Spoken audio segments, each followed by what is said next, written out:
Let's talk about Kamo Noritoshi. Now, the former potential head of the Kamo clan has been ostracized by Kenjaku and is now in a direct conflict with Naya in his team up with Maki. However, in this video, I'm going to be talking about potentially his abilities right now and things that we could potentially see as a buff and what is further used for him in the story. I think Kamo is an interesting character and this video is going to just be theorizing things and his potential usage in the story coming forth. So let's start off with his obviously fight with Maki. At first I thought their team up was weird because I was like, oh, I wasn't expecting Kamo to be here. However, I think it makes sense. Both people have been ostracized by their respective clans. They're both in a situation that they don't necessarily have anyone to go back to in terms of their clan members, kind of paving the way for the new generation of Jujutsu sorcery. We're in a situation where now not even the Zenin clan's fate is decided, and now that we know the Kamo clan has been completely manipulated, and now the Gojo clan, we don't even know any information to do with them, it feels as if the three major clans are in such a disarray that we haven't seen in Jujutsu High before. So I think it's interesting and it could speak volumes to potentially Kamo further usage in the story. Talk about Maki and Kamo's team up. I think their team up, like I said just briefly, has been good, and in kind of similar situations in the story, I think it makes sense for them to have teamed up in this respective colony. However, right now they're getting completely mollywopped by our new curse room Naya, and I think it's interesting to see what could potentially be a buff for them. I'm probably going to make a separate video where I go through Maki and the potential buff, but in this one I'll be talking about Kamo, and I think Kamo is something that he is interesting because he obviously has a lot of limitations with the blood technique. However, he seems to be quite intelligent, and that was evident with surviving the big blow from even Naya. And we see Naya give that big punch to Kamo, and we think Kamo could have potentially died. However, he survived and used blood manipulation to prevent himself from dying. He even said himself one hit from that is probably the end of him, so it one only shows how strong Naya's got, but I think it also shows his intelligence that we saw from Kamo. I mean, the first time we kind of saw his potential intelligence was back in season 1 when we had the festival, and seeing how with the potential extermination of Yuji, which was that plan, they coordinated with other people and it showed that he's an intelligent individual. However, I think more so than just being intelligent, it kind of highlighted with Naya's little snarky comment with, no wonder you are the head of the clan. I mean, for me, if he had died then, it would have been kind of a waste for him as a character because he's already been bitched by Kenjaku in his own crib. Like, we've gone to the fact where Kenjaku went to his crib, took everything from him and told him to leave because there's no point even me killing you because you can't do anything. And this is going to kind of foreshadow to things I hope we do get with Kamo and Kenjaku. I know at this moment of time Kamo has no influence within the Kamo clan because of how Kenjaku has brainwashed everyone.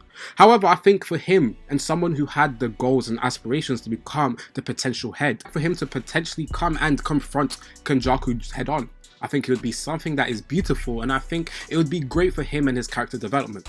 At that moment of time, we saw how he looked like he had lost everything and he thought he was going to get killed by Kenjaku, but I think even Kenjaku not killing him shows how much he doesn't hold him to any regard. The fact that he just said ignore him, he can't do anything to stop my plans, it highlights how much that Kenjaku doesn't respect Kamo. And I think for Kamo and his self-pride, he needs to get to a situation where he can confront Kenjaku and eventually go back to his goal of becoming the head clan. Lest that is something that he decides to deviate from and go through a different thing. However, I think Kenjaku is going to be a big opposition to him and his further usage in the story. So now let's talk about potential abilities buffs. I hope he gets RCT. Because I think reverse curse technique is going to be one thing that could potentially counteract a lot of the potential weaknesses that he has with blood manipulation.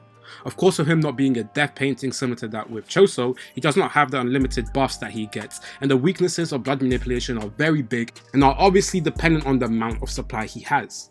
Now, there's a potential, could he have a maximum technique, but I don't think he necessarily has the blood reserves to enact a maximum technique, especially if it's going to be something within his innate technique. I don't think a maximum technique is particularly something that will happen, and I'm leaning more towards RCT / a domain expansion. So why do I think a domain expansion? With him potentially being the person who's going to be one of the clan heads, I would expect his power to be of some sort of suitable level.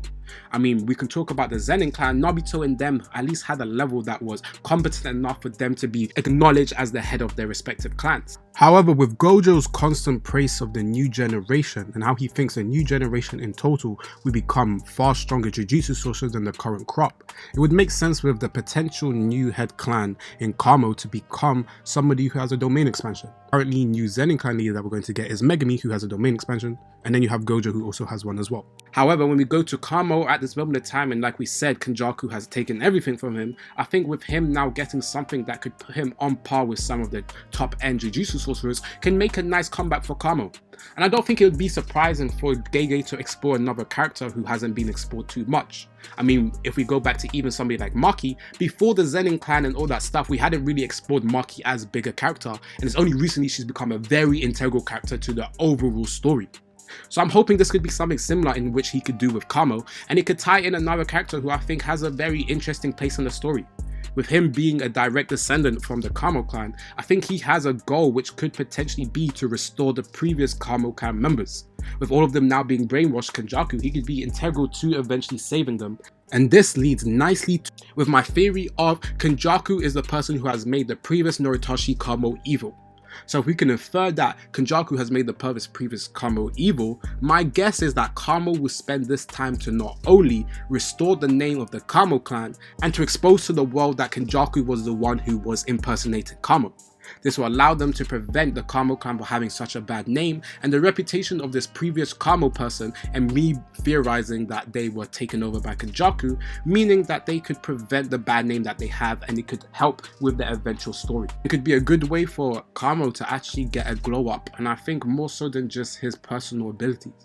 I think his personal story is kind of interesting, and I'm very interested in the three big clans in general. I think they have such a big tie in the Jujutsu world, and even though we know how much scum that the Zenin clan is, I think it's interesting to see the parallels between the different ones, and I like potentially to see it through the eyes of Kamo. Now to conclude, I think there's a lot of potential for Kamo because of his obviously similarities with even Megumi, with both of them having similar stories in the way in which they were both abandoned by their respective clans, as well as they were only made to be pushed forward with the fact that they could inherit their said technique.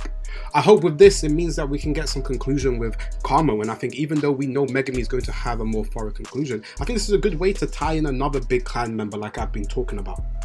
Moreover, I think it could be a situation where he can fulfill his mother's wishes, and I think it's a beautiful thing that could be tied in at the end of the series. I really do hope that Kamo gets a good, nice forest story, and I think he's an interesting character who has a lot of ties to become an important character down the line. But thank you guys for watching. What do you guys think of Kamo? And what do you guys think of even the potential ability buffs? And what do you think will be the fate of Kamo moving forward? Thank you guys for watching, and make sure to like, comment, share, subscribe.